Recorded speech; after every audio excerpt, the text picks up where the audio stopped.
Hi everyone! So since it seems like we're all stuck at home right now and it's almost spring cleaning season, I thought now would be a good time to talk about a closet cleanout. I know the Marie Kondo method has been going around, and that's great if you want to just like do a complete wardrobe overhaul kind of, but if you're not looking to get that extreme with it, there are a few methods you could use to find some stuff to get rid of. I also want to talk about where you can get rid of clothing, so stay tuned if you want options besides Goodwill. This first method probably takes the longest, especially if you live somewhere with really big temperature variations. The idea is to turn all your hangers backwards, and then when you wear something, you turn the hanger back around. After a certain length of time, whatever hangers are still backwards are things you should get rid of. I always see people recommend anywhere from 3 to 6 months for this method, but if you're like me and live in Minnesota where you have winter where you're not going to wear your mini skirts, but then you have summer where you're definitely not going to wear your winter sweaters, it can take like a full year. So this is something you could do seasonally, or it just can take a long time.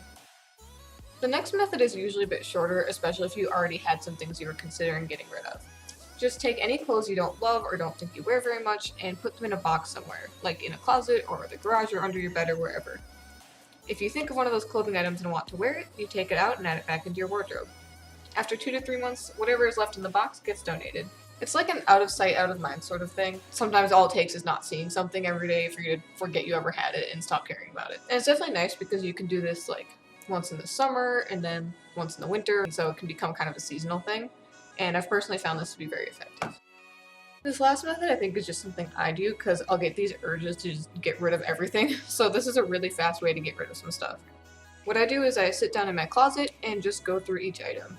If I know I don't wear a certain thing very much, either on purpose or because I'm subconsciously avoiding it, it goes in a separate pile. Once you have your pile, try everything on again and figure out why you don't wear it.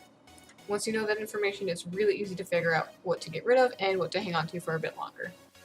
So now that you have your pile of clothing to get rid of, how do you decide what to actually get rid of and what to give a second chance? This is something I have an issue with just because clothing is like the only thing I give sentimental value to. So there's a few things you can do. Once you've tried on everything and determined what it is you don't like about it, whether it be the fit, the color, maybe it's just not your style anymore, there are a few ways you can address each of those issues. If it's the fit that's the problem, you might want to decide how much that item means to you. If it's something you would love if it fit, or it's like a really good basic for you to have, or if it was something really expensive, then just get it altered. Like, tailors do a really amazing job. You can usually never even tell the item was altered. So if it's a piece you wouldn't mind investing a little bit, definitely take it to a tailor. Don't do this with really cheap stuff from like Walmart just because then you're spending more on altering than the item actually cost. But some things are actually pretty easy to alter yourself if you have a sewing machine or just some good hand sewing skills, like tank top straps especially, really easy to take up, and certain types of skirts can be easy to take in as well. If you don't like the print or the color, I'd say probably just get rid of it. Certain types of clothing can be dyed if you really want to, but if it doesn't turn out well or you use the wrong type of dye, you can just ruin the garment. So it's probably best to just get rid of it since the color or the pattern is something that's really hard to change since that's just a part of the fabric. So what if it fits really well and you love the color, but it's just not in anymore or it's not really your personal style? Well, then it's time to figure out, I guess, how much that piece really means to you. Everything comes back around eventually, so if you love it but it's just not in right now, put it in storage and one day you'll probably want it again in like 10 to 20 years when the same style is back in. Otherwise, if it's just doesn't fit your personal style, is there something you could do to make it more your style? This is where having a really defined personal style is helpful because then you know exactly why it doesn't suit your current style and what you could do to change that. If it's something that you really want to keep in your wardrobe and you're willing to make the effort to change it a little bit, then go for it. Whether you DIY it or take it to a tailor and get it altered, if you can give something a refresh, it'll be basically like you bought an entirely new piece. But sometimes there's really nothing you can do to make it better, and in that case, it's probably just time to let it go. So now that you have your pile of clothing to get rid of, where do you get rid of it? If you could get paid for it, that would be optimal, right? So that's what I try to do before I donate it. That way I can take the money that I get from selling clothes and put it back into buying clothes. That way I'm not spending any extra money, if that makes sense. I'm not making money either, but it comes full circle. So here's some places you can try to get money for your clothes. The major chain retailers you can sell clothes in person are Plato's Closet, Clothes Mentor, and Buffalo Exchange. Buffalo Exchange is a little trendier. They take a wide range of brands and styles, but you definitely have better chances of selling things there if your items are currently on trend or just kind of unique. Plato's Closet has a younger demographic, and they like to take popular mall brands like H&M, Hollister, Abercrombie, that kind of stuff. One thing to note though with them is that you have basically had to buy the thing really recently, or they'll say it's out of style and they won't take it. Clothes Mentor takes more professional and upscale brands like J. Crew, Coach, and Taylor, stuff like that. Similarly to Plato's Closet, these items have to be like basically brand new. Like, I brought them something that I had never worn. I just took the tags off because I used to have a really bad habit of taking tags off things before I wore them, but they didn't take it because they said the condition was bad.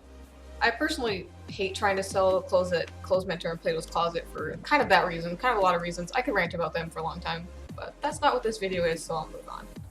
I tend to go more for online places to sell things. Of course, there's always like eBay, Craigslist if people still use that, and then Facebook Marketplace, but I'd say selling clothes on any of those platforms can be really difficult unless you have like a super desirable designer item or something. Aside from Facebook Marketplace, where if you're in a really niche buy sell group like for cosplay or like sneaker enthusiasts, then that could be a way safer bet. I tend to prefer thrifting apps such as Depop, Poshmark, and ThredUp. I personally prefer Depop just because it lets you be more independent with your selling, and your things don't even have to be name brand on there. You can just kind of put on whatever you want. I find it way easier to find things I like on there as well. Plus it has a more chaotic energy, which I just really enjoy. If you prefer a more curated, controlled environment, then Poshmark and ThredUp would be good choices for you. If you don't have any luck in selling your items, or you just don't want to put in the effort, because it does actually take quite a bit of effort to try to sell things, then you can definitely just donate your items. Goodwill and Salvation Army are good options for a lot of people because they're chains that are pretty much everywhere. And you'll probably also have local charities and thrift shops that will take donations. One thing I think is cool is what Buffalo Exchange does. They have a sell by mail program that's really nice. They send you a bag with prepaid postage, and you just fill it up with stuff that you want to try to sell them. They give you a handy little list of brands and clothing items that they like, which helps you decide what you want to send them. And when you order the sell by mail bag, there's an option you can check that tells them to donate whatever they don't decide to buy. I really like this because you don't have to leave your house to do it. So if they take some of your stuff and you make money off it, cool. If not, then they just donate it for you. It's really convenient and easy, so I definitely recommend this option, especially during this quarantine season we're having. Hopefully this video gave you some things to do while chilling at home. I know I go through these phases where I want to just get rid of everything, so this video was definitely a good excuse for me to do that, and hopefully encourage you to do so as well. And if you have any questions about donating clothes, or if you have any really cool thrifting tips, feel free to leave that in the comments. And thanks for watching. See you next time.